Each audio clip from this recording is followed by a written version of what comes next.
Même si vous êtes très apprécié, de nombreux militants de la France Insoumise se plaignent du manque de démocratie, de transparence au sein du mouvement. Clémentine Autain, par exemple, elle ne comprend pas comment vous êtes devenu numéro 2.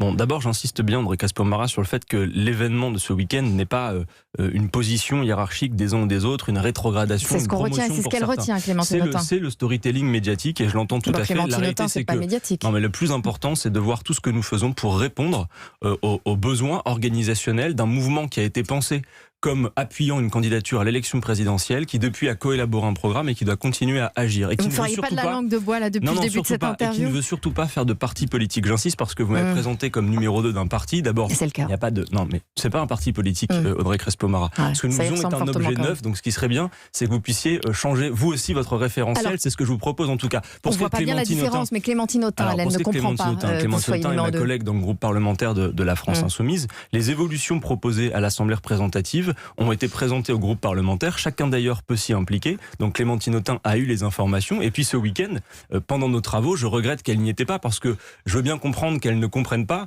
si elle commente à la télévision des travaux qui sont en cours. Et elle y a toute sa place. Moi je le dis sans inimitié pour Clémentine Autain. Clairement. Mais Clémentine Autain a toute sa place dans nos discussions, mais le mieux c'est encore d'y participer. Elle a dit également qu'elle ne savait pas où était le lieu de la contradiction et du débat à la France Insoumise. Pourtant, elle y participe chaque semaine, notamment dans les réunions du groupe parlementaire. Et ce week-end, tous nos débats étaient publics, ils étaient diffusés en direct sur Internet et surtout, elle y avait toute sa place. Je regrette qu'elle ne soit pas venue, mais c'est un non-événement, je sais ce que sont nos agendas. Dans son discours hier, Jean-Luc Mélenchon a déclaré « Mon rôle est consubstantiel au mouvement ». Donc il vous a intronisé, mais il ne lâche pas l'affaire. Hein. Mais s'il vous plaît, ça fait plusieurs questions que je vous demande d'arrêter cette logique ça changera pas mal ma grille de lecture.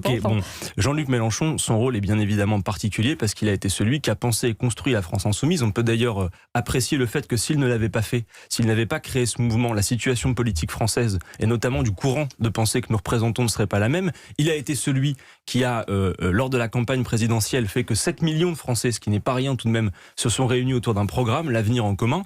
Donc son rôle, effectivement, constitue le fil rouge, quelque part, de notre mouvement. Pour autant, sa tâche aujourd'hui d'être président du groupe parlementaire, il ne souhaite pas être mêlé à toutes les affaires organisationnelles du mouvement. Ça fait d'ailleurs un moment qu'il ne s'en occupe plus, à vrai dire.